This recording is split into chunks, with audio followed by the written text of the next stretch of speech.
Sejam todos bem-vindos a mais uma palestra da Semana do Linux, o primeiro congresso online gratuito de GNU, Linux e tecnologias livres.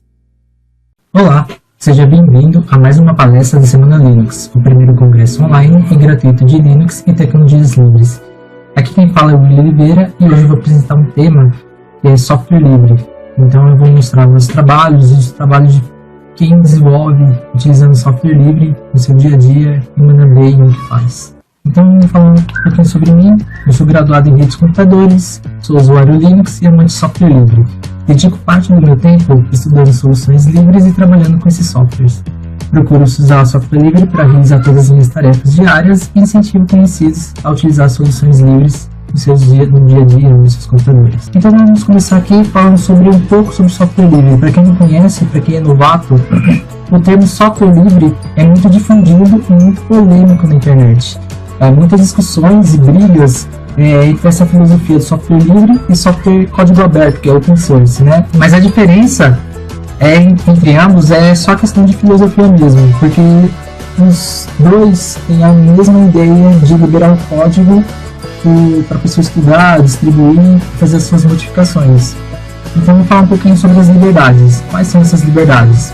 A GPL, que é a licença livre, que é mais utilizado nos softwares que você vai utilizar na internet, que você procura na internet, ele se baseia em 4 liberdades. E segundo Stallman, a liberdade número 0, que seria a liberdade número 1, primeira liberdade, vamos dizer assim, é a liberdade de executar o programa para qualquer propósito. Então, o software você pode executar para qualquer finalidade, seja acadêmico, seja para empresa, seja para uso pessoal. Então, você pode executar esse software em qualquer situação.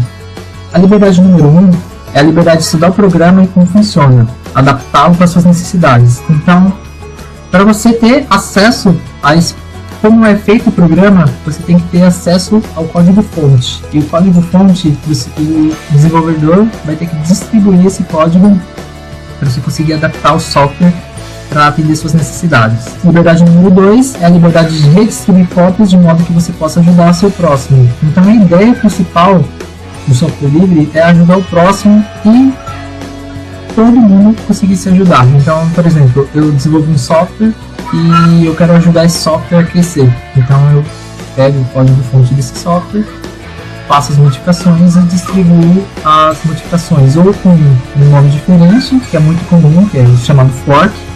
Mais pra frente vou apresentar alguns programas e vocês vão entender melhor o que seria isso. Ou você pode distribuir correções para o próprio equipe de desenvolvimento. Então, se é uma equipe de desenvolvimento ou você é um desenvolvedor sozinho, assim, então você pode distribuir as modificações para esse desenvolvedor. E a liberdade número 3 é a liberdade de aperfeiçoar o programa e liberar os seus aperfeiçoamentos, de modo que toda a comunidade se beneficie deles. Então é igual eu estava falando. Então essa já é a liberdade número 3. Você tem que liberar essas modificações para todo mundo utilizar também as suas correções, assim, tá? E o que seria então esse código-fonte que eu sempre mencionei agora? Todo software, programa para computador, é feito através de uma linguagem de programação e essa linguagem é traduzida para uma linguagem que só o computador entende. O formato que esse texto é convertido se chama formato binário e nele tem instruções de como o computador deve tratar o processamento das informações que o programador quer realizar.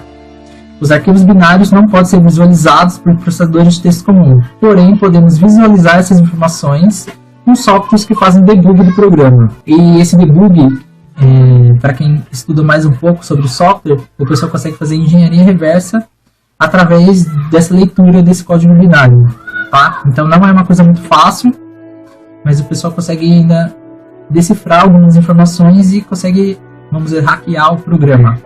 O código-fonte é o texto puro, então se você programou em uma linguagem muito específica, se você programou em uma linguagem específica, no caso, um C, um Python, você vai distribuir esse código, esse texto puro para a pessoa vai fazer as modificações, vai transformar em formato binário, o Python não, mas o C você faria isso, por exemplo, você distribui o código, você precisa do código para fazer essa modificação. Sem o código você tem que fazer essa visualização no modo debugger. Então na próxima, eu vou falar um pouquinho sobre as licenças. Então não existe só uma licença de software livre, código aberto, desculpa. Existem diversas licenças, tem umas que é menos restritiva, tem umas que são mais restritivas. O que seria isso?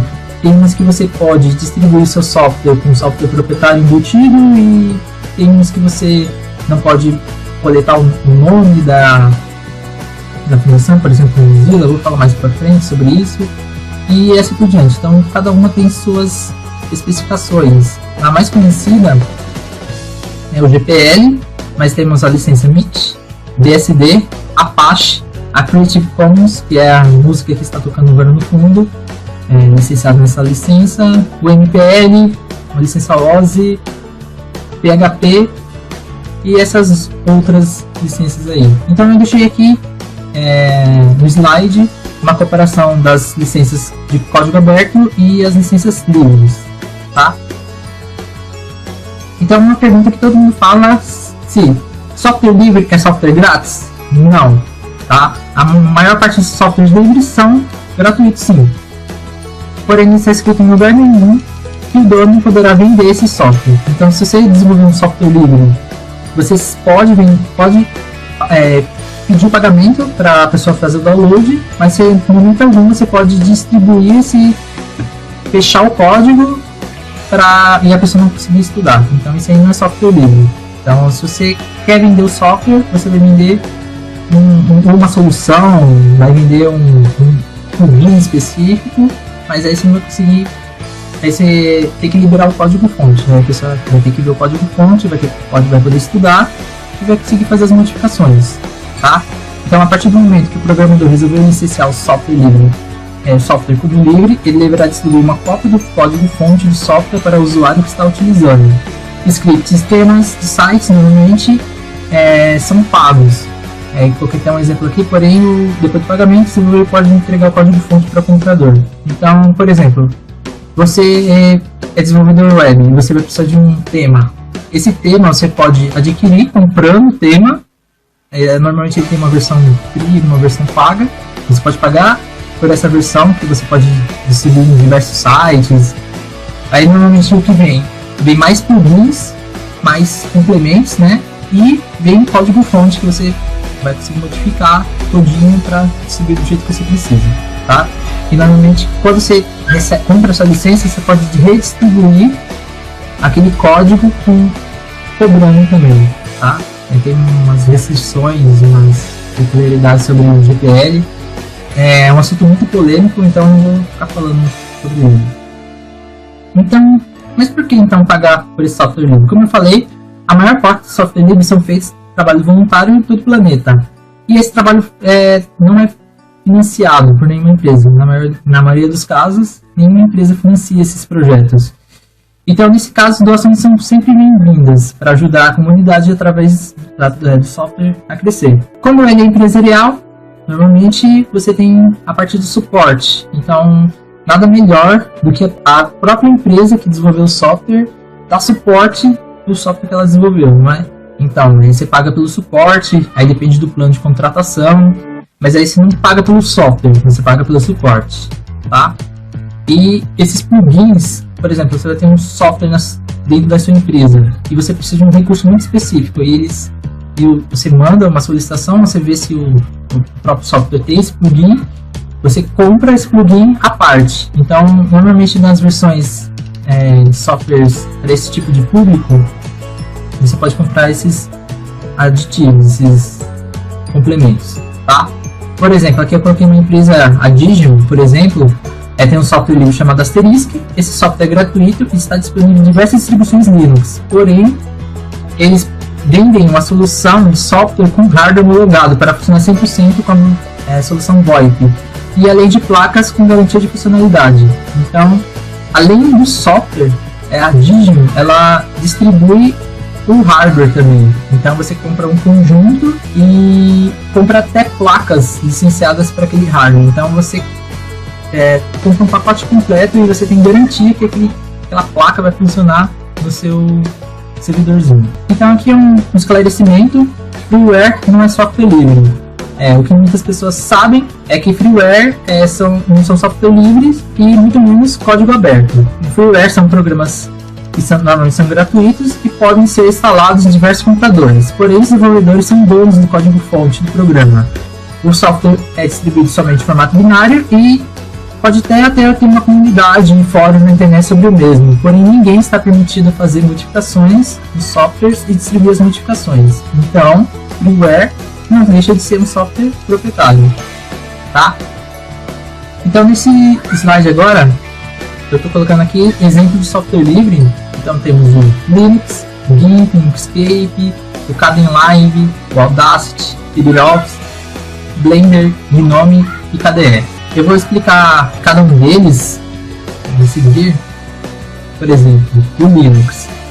O Linux é um kernel do sistema operacional. Se você não conhece o Linux, é o primeiro, vamos dizer assim, mais conhecido, o software livre mais conhecido de todo o planeta. E ele começou muito pequenininho. Hoje ele está crescendo bastante, já tem apoio de diversas empresas, vários colaboradores também contribuem para o kernel Linux. E existem diversos outros kernels, para kernels código aberto e livre também. Mas as soluções proprietárias que eu coloquei aqui, por exemplo, a MS-DOS e Windows, você deve conhecer o Windows, a gente já utilizou, ou utiliza, né? E o Mac OS X, tá? Então eu coloquei alguns logotipos aqui no slide. Então agora falar um pouco sobre o GIMP, que é a parte de edição de imagens. Então temos alternativas de código aberto também. Normalmente eles não são tão conhecidas como os código fechado, mas o Carita e o Pinta. Tá? E as alternativas proprietárias, por exemplo, o Adobe Photoshop, provavelmente todo mundo conhece o Adobe Photoshop, eu já vou falar, o Paint.net, o Photoscape e o Corel Painter. Tá? Então, são editores de imagem. O GIMP, por exemplo, eu vou mostrar mais para frente algumas ilustrações que eu fiz no GIMP, para você ver mais ou menos o que dá para fazer com o GIMP.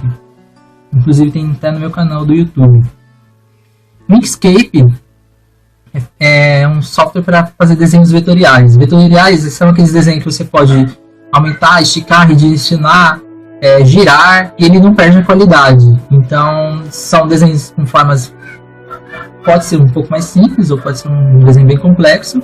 E, na verdade, são cálculos matemáticos, que esse programa ele utiliza códigos matemáticos para criar as formas. Então, temos o Draw como alternativa de código aberto, e o Carbon. E alternativas proprietárias, temos o Illustrator, que é um software da Adobe, Fireworks, que não é mais continuado pela Adobe, mas ainda existe, né, vamos dizer assim, e o CorelDRAW. O CorelDRAW é o mais conhecido, mais conhecido de desenhos vetoriais. A parte de edição de vídeos, temos alternativas de código aberto, por exemplo, com o Kdenlive, né, o que eu estou utilizando para editar esse vídeo. Mas temos alternativas como o OpenShot, PTV e o Cinderella. Alternativas proprietárias, provavelmente você já ouviu falar. Sobre o Adobe Premiere, que é esse PR que tem aqui na tela. Lightworks, Sony Vegas, Corel Studio e Camtasia. Camtasia também eu acho que os youtubers conhecem um pouco Camtasia, que eles gravam as telas. E para a edição de áudio, aqui a gente tem o Audacity. Eu não conheço nenhuma outra solução tão boa quanto o Audacity para Linux, nem para Windows, que seja livre, então eu coloquei só o Adobe Audition, que é o software que eu andei pesquisando na internet. E para falar a verdade, para edição de áudio eu sempre usei o Audacity, porque era o mais disponível que tinha na época, eu não tinha grana para poder usar todos os tipos de software, não tinha grana para ficar pagando e hackeando esses softwares. Então eu usava mesmo o Audacity e sempre utilizei, nem sabia que era software livre na época. E hoje em dia eu utilizo também, uma ferramenta muito boa. Então na suíte de escritório, existem várias suítes de escritório. Quando eu pesquisei, apareceu um monte, uma lista gigante. Eu coloquei alguns de código aberto, que é o Calibra, o Generic e o AbiWord. Esse, além do LibreOffice, que foi o que eu utilizei para fazer essa apresentação. Temos esses outros. E os proprietários, provavelmente todo mundo já utilizou ou já ouviu falar sobre o Microsoft Office, né? Então, temos o LibreOffice, que é uma alternativa livre e é tão bom quanto o Office, mas temos também o Apple iWork, o Corel WordPerfect e a Shampoo Office. E temos outros diversos. Eu coloquei alguns logotipos aqui do LibreOffice. Tá logo embaixo do Office, então essa dá uma olhadinha. E para animação 3D, eu separei alguns aqui. O Blender é o principal, software livre, ele é muito utilizado, inclusive tem vários trabalhos de Blender na internet. Existem essas alternativas Wings 3D, K3D, Unatan. Então existem diversos softwares para criação de desenhos 3D também para Linux e código aberto, mas eu separei só esses aqui. E as alternativas proprietárias, provavelmente todo mundo vai falar do Autodesk 3D Studio Max, é um software bem conhecido. O Adobe After Effects também é muito conhecido. E o Cinema 4D, principalmente no YouTube, você vai achar bastante tutorial sobre esse Cinema 4D. Mas o Blender, inclusive eu vou mostrar mais pra frente, pessoas que utilizam, rapazes que utilizam Blender, e ele manda muito bem no que ele faz lá. Então, GNOME e KDE são ambientes gráficos. Não temos opções quando a gente está utilizando um software proprietário para ambiente gráfico. Por exemplo, no Windows a gente tem que usar o que vem no Windows mesmo, da Apple também. Para Linux a gente tem, além do GNOME e do KDE, que são esses dois primeiros que eu coloquei na tela aí, temos o LXDE, XFCE, LQT, Cinnamon, Mate, Unity, enfim, temos diversos. Eu coloquei só alguns aqui também, porque senão a lista vai ficar gigantesca aqui. E exemplos de softwares open source, né?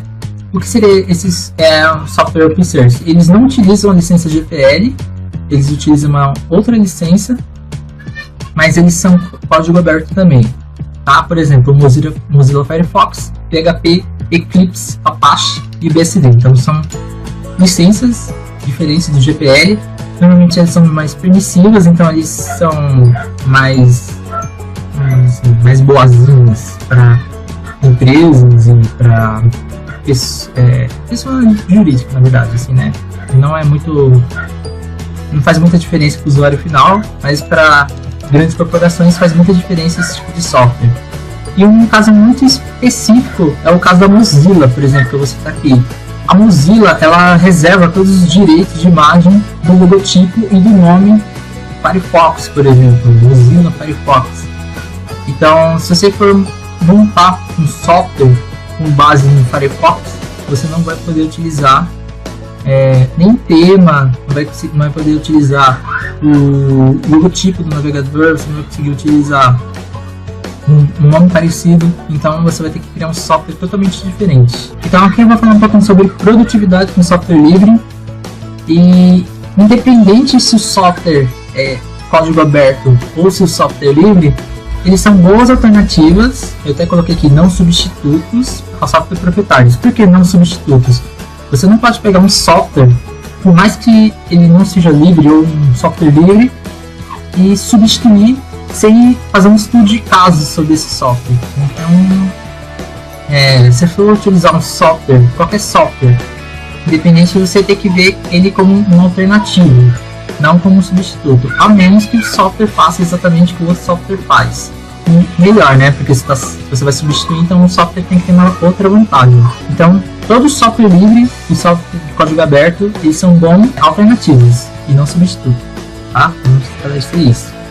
Então, para usos domésticos, temos disponíveis para download milhares de softwares que podem ajudar nas suas tarefas diárias. Então, como digitar texto, fazer cálculos de gastos, desenhar, pintar, jogar, gravar DVD, converter vídeos, músicas, ver vídeos e ouvir músicas, navegar na internet, enfim, fazer diversas coisas. E para uso profissional, a gente acaba tendo vários conflitos em relação ao software, porque as empresas, algumas, né, elas não estão tão preparadas para aceitar algumas alternativas livres. Por exemplo, o LibreOffice é uma. Nem todo mundo está adaptado a utilizar o LibreOffice dentro da empresa. E assim por diante, né? Como os diversos outros softwares que poderiam ser utilizados no meio corporativo. Mas aqui eu coloquei que o Linux, por exemplo, ele está sendo bem aceito e temos diversas pessoas utilizando o Linux já dentro da empresa, dentro do uso corporativo. Então, é uma coisa bem interessante. A implementação de software livre. Então, assim como qualquer outro software, você sempre tem que analisar e fazer os testes primeiro. Então, independente se é um software livre, se é um software pago, você sempre tem que fazer esse tipo de teste, porque às vezes o software que você está tentando implementar, ele não tem alguma funcionalidade que o outro software tem, tá? Então, se você for implementar um software diferente, independente se vai ser software livre ou não, sempre tem que fazer esse tipo de teste. Normalmente dura bastante tempo. Então, por que é tão difícil? Principalmente porque as pessoas não estão acostumadas com software diferente. Então elas vão torcer o nariz, elas vão falar mal, vão falar que o software está fechando. Vou dar um exemplo aqui. Por exemplo, você vai implantar o LibreOffice. Aí a pessoa vai sentir falta daquela barra de menu. E aqui, por que devemos utilizar então o software livre? Eu coloquei alguns argumentos aqui porque o software é seu. Tá? Então você manda no software, você instala onde você quiser, você faz o que você quiser com o software. Nenhuma grande corporação controla esse software, tá? Você não tem limite de tempo, você não tem licença de uso, você não tem que ficar seguindo um monte de restrições que normalmente o software proprietário tem. E por mais que o software seja freeware, temos limitações sim. As pessoas acabam não lendo a licença do software, mas tem limitação sim. Se você ler a licença, você vai entender as limitações do software. Então são várias limitações. Você ler direitinho, você vai entender. E onde podemos utilizar esses softwares? A gente pode utilizar em qualquer local. Você pode utilizar dentro da sua empresa, dentro da sua casa, na escola, para fazer trabalhos acadêmicos, por exemplo, na faculdade. Enfim, você pode utilizar o software livre onde você desejar. Eu até coloquei aqui de novo, a implantação de qualquer software é complicada, porque tem muitas pessoas que acabam querendo implementar algum tipo de software livre, por exemplo, e acaba não instruindo as pessoas, acaba perdendo alguns recursos que a pessoa utiliza e assim por diante. Então tem diversos fatores que acabam impedindo essas implantações, mas tudo é questão de planejar, de treinar as pessoas também, né? Um passo muito importante. E aqui eu coloquei aqui quais são as vantagens de utilizar software livre. Então são inúmeras vantagens, eu mostrei algumas aqui só para deixar claro. O software seu, então você pode fazer o que você quiser com o software.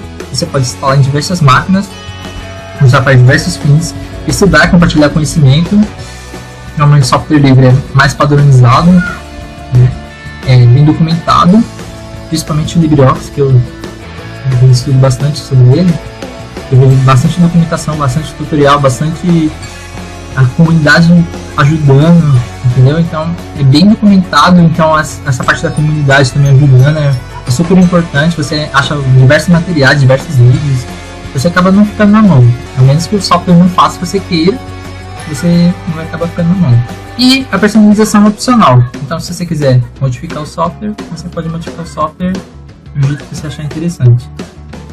E temos algumas desvantagens, né? Então, como nem tudo é perfeito, tem as vantagens que eu listei algumas, na minha opinião, são desvantagens, mas para outras pessoas não são tanta desvantagem.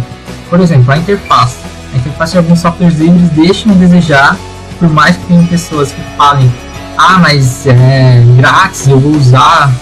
Para mim não tem problema com a interface, assim, mas é o que o pessoal reclama, entendeu? Então, para mim, o software funcionando, resultado final, fazendo o resultado final, para mim já é importante, mas o pessoal reclama bastante da interface. Algumas coisas eu até concordo, mas eu também não me afeta, né? Alguns recursos específicos, como eu falei, se você for implementar um software, você tem que ver se tem todos os recursos que você precisa, senão, em vez de te ajudar, vai te dar dor de cabeça, independente se é software livre, se é software proprietário, tá? Então, aceitação profissional. Então, muitos softwares, por exemplo, o GIMP, o Inkscape, eles não são aceitos profissionalmente. Se você for trabalhar na sua casa, trabalhar por conta, fazer freelance, você utiliza o software que você desejar. Mas para uso profissional, normalmente é Adobe, Corel, tá? Então, é mais utilizado para uso profissional, desse tipo. A curva de aprendizagem realmente esse que eu vou ter que concordar para você utilizar qualquer software, independente se vai ser software livre, se vai ser software de código aberto, você vai ter que reaprender a utilizar aquele software. Por exemplo, você sempre utilizou o Microsoft Office, aí você vai migrar para o LibreOffice. Nem todos os botões estão nos mesmos locais, tem algumas formatações específicas que tem no LibreOffice, mas não tem no Word, no Microsoft Office, por exemplo, e vice-versa.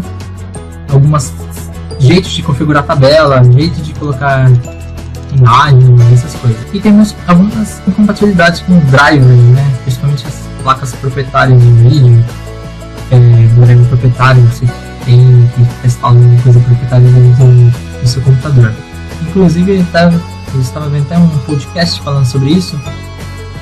Não dá para ser 100% livre, vou concordar com eles, porque querendo ou não, você vai utilizar um drive proprietário em alguma coisa, um módulo de webcam, por exemplo, um Wi-Fi. Então, você sempre estava utilizando alguma coisa proprietária desse computador, um codec, por exemplo. Então, nunca vai ser 100% livre. O que a gente pode fazer é utilizar o sistema 100% livre, 90% livre, né? Digamos assim. A gente pode utilizar software livre, esses que eu mostrei, que eu vou mostrar agora, e assim por diante. Então, a gente nunca vai conseguir ser 100% livre, mas a gente utiliza o que der. Para mim, eu não vejo isso como uma limitação. Então, aqui eu vou falar um pouco sobre meus trabalhos com software livre. São diversos trabalhos, eu vou deixar para download para quem for membro da Semana Linux, para download todos esses scripts que eu já montei. Então são vários scripts. Na época que eu montei ainda não tinha muito conhecimento de programação, mas todos funcionam muito bem, já testei, já utilizei. E era basicamente assim, se eu tinha necessidade de fazer uma tarefa, automatizar essa tarefa, eu montava um script. Então tem vários desses scripts, inclusive espalhados pela internet também, fazendo coisas que eu faria com uma linha de comando, mas eu fiz um script para ficar mais fácil até de outras pessoas realizar a mesma tarefa. Esse script aqui, por exemplo, é um que eu fiz para montar um cronograma de aula, sortear alunos e assim por diante, para montar grupos. Esse aqui é de documentos, eu já fiz várias documentações, inclusive para alunos que eu dava aula, né? Eu montava esse grupo pessoal, para eles ficarem juízes na cabeça deles e começar a estudar um pouco, né? E guias de instalação também, como eu estava dando aula de instalação de sistemas operacionais, eu acabava montando esse tipo de passo a passo, sabe? É muito útil. E além de você conseguir utilizar dentro de uma escola, você pode usar dentro de um treinamento também, né? Então, já fiz treinamento para instrutores, por exemplo, utilizando esse material. Bem interessante. E revistas, apostilas, esses dois que eu coloquei aqui são os dois exemplos. Eu já montei utilizando... eu utilizei o LibreOffice, esse foi o Writer. E o outro eu utilizei o LibreOffice Draw. Algumas coisas eu fiz no Inkscape. Tá? E aqui eu coloquei alguns tipos de cartõezinhos que eu montei para aula de web na época. Só para ilustrar mesmo, não tem nenhuma informação, você pode ver, mas eu utilizei o Inkscape para montar esses cartõezinhos. Esse cara até razoável, cara bonitinho, vai. Já fiz artes para DVD, tá? Esse aqui são 3, mas eu vou colocar no pacote para fazer download dos restantes. Quase todas as distribuições eu montei pelo menos uma arte.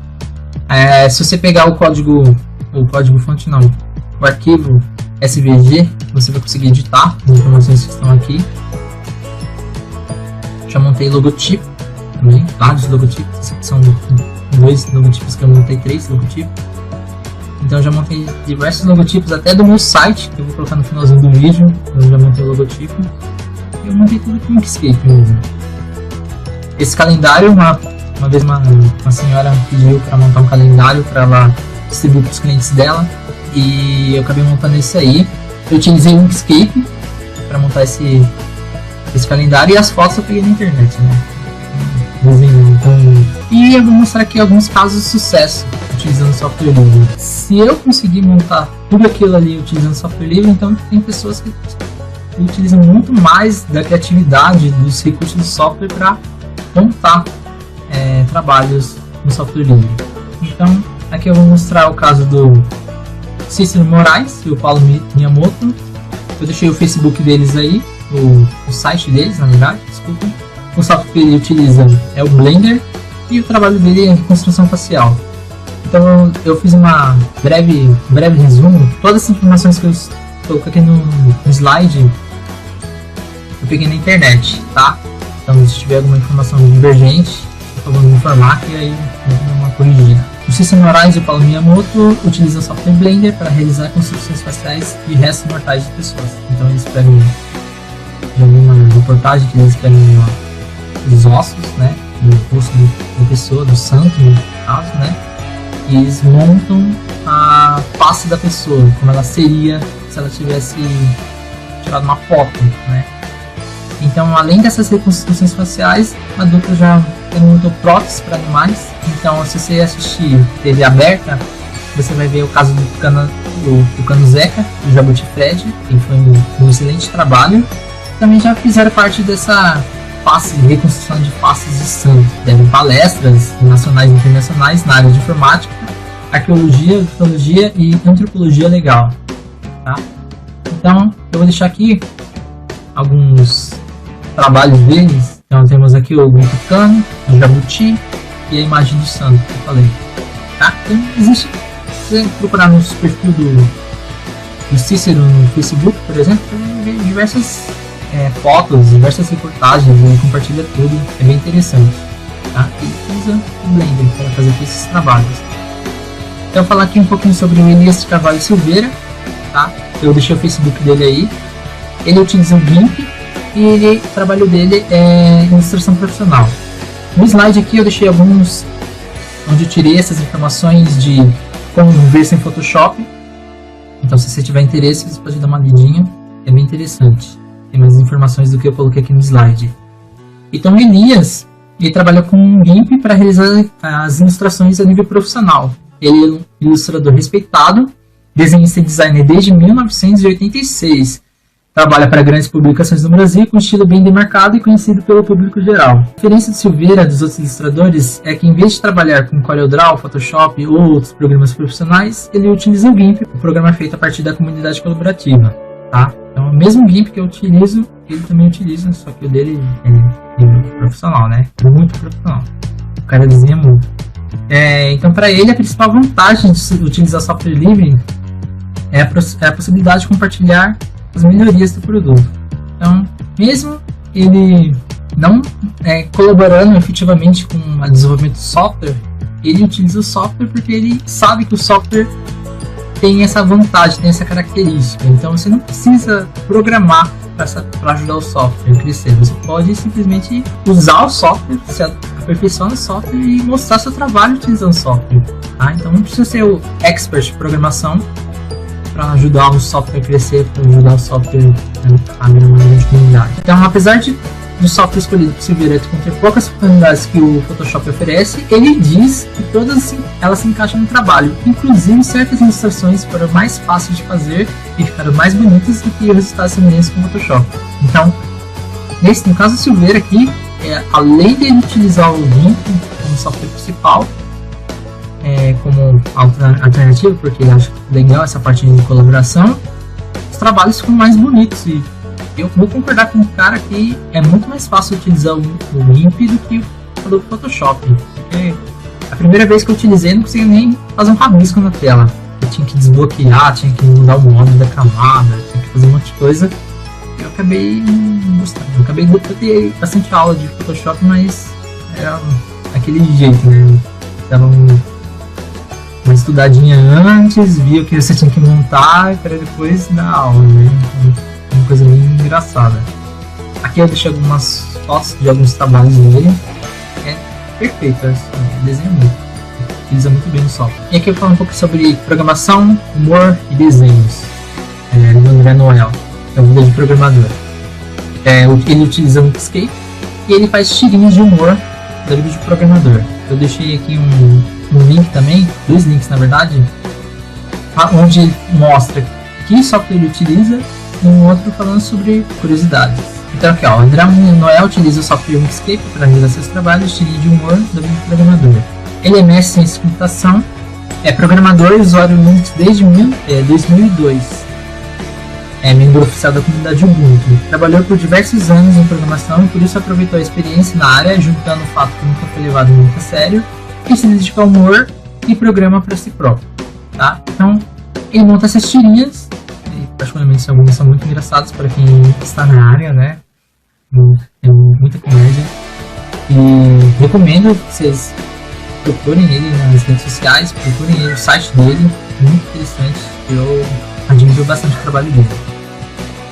Aqui eu deixei umas tirinhas, pra você dar uma lida. Eu não vou deixar muito tempo aqui, é só para você entender mais ou menos como ele faz. Essas tirinhas, elas são licenciadas Creative Commons, assim como a música que está tocando, que tocou no começo, que está tocando agora. Então são músicas livres, você pode utilizar para alguns propósitos, citando o autor da música. No caso do Noé aqui, você pode utilizar essas tirinhas para uso pessoal, praticamente. Você não pode vender e se você não pode vender e redistribuir com a mesma licença. Então, teoricamente, você pode fazer trabalhos derivados. Não está escrito aqui na licença que não pode. Mas é mais uma coisa bem legal. Então, eu vou falar um pouquinho sobre... A gente está finalizando já essa palestra. Se você gostou desse vídeo, então fique ligado nos outros vídeos da Semana Linux. E se você perdeu algum tema que você achou interessante, você pode se tornar membro dessa parte da comunidade da Semana Linux e ter acesso ao material. Por exemplo, eu vou disponibilizar algumas apostilas que eu já montei, alguns scripts, algumas artes.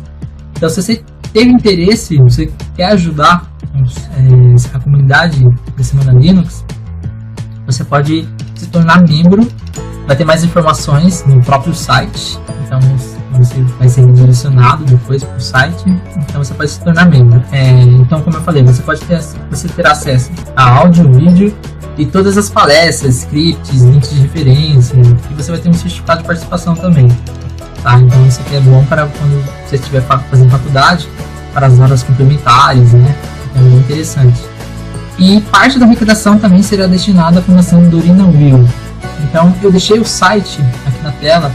Se você tiver interesse em fazer parte também dessa parte de doações, você pode entrar direto no site e você entra em contato com a fundação. Além dessa fundação, temos diversas outras fundações também, né? Então, se você quer colaborar, ajude essas comunidades, essas fundações, essas entidades que não têm um patrocinador oficial. Então, você pode doar, R$5, R$10. Eu aposto que também não vai fazer tanta diferença assim no final das contas. Aí você vai acabar ajudando o próximo.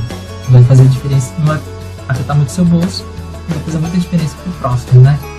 Então tem essa parte. Eu queria agradecer a sua paciência ter assistido esse vídeo. Espero que você não tenha se incomodado com o barulho lá fora de crianças gritando, cachorro latindo, barulhos aí, enfim, né? Eu espero que você tenha gostado e espero que tenha sido útil esse vídeo para você, essa palestra para você, tá?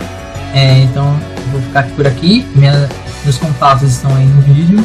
Se você gostou, pode entrar em contato, se inscreva no meu canal do YouTube. Tem bastante vídeo, aula de link que eu mesmo gravei. No meu e-mail, se você tiver dúvida do material, você se tornou membro e tem dúvida de algum material, os e-mails que estão lá, provavelmente eles não existem mais, porque era um projeto específico que eu montei. Então, entre em contato com o e-mail que está aqui no vídeo, eu vou responder com o maior prazer. E é isso, muito obrigado e até a próxima.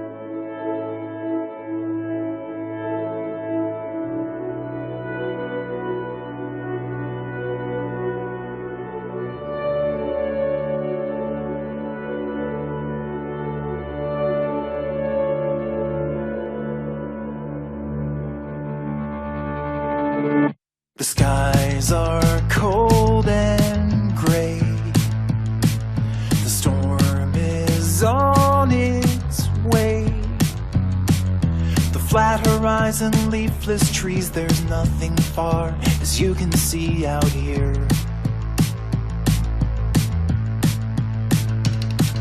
You shiver like a wave. Your snow boots soles are chafed. heart in paradise. You left it all to roll the dice with me. And I will shake away the cloudy skies with California lullaby. And when you're frozen with desire, we'll put our toes up to the fire, and I will sing your cares away.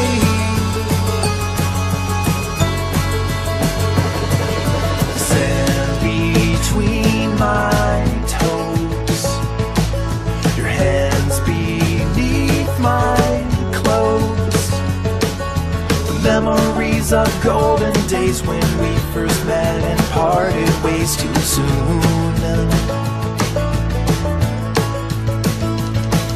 The distance lost its fight when you lay down at night. Without a map you chose your heart. Now we are one, but you're still far from home. So let me shake away the cloudy skies with the California lullaby. And when you're frozen with desire, we'll put our toes up to the fire, and I will sing your cares away. And when you're frozen with desire, we'll put our toes up to the fire, and I will sing your cares away. I know it feels like spinning wheels are digging you much deeper in the snow.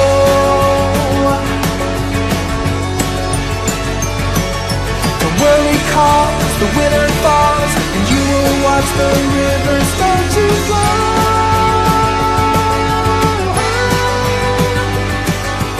In that place, the empty space will fill you with a warm embrace, and I will hold you tight until it's home. And I will shake away the cloudy skies with the California lullaby.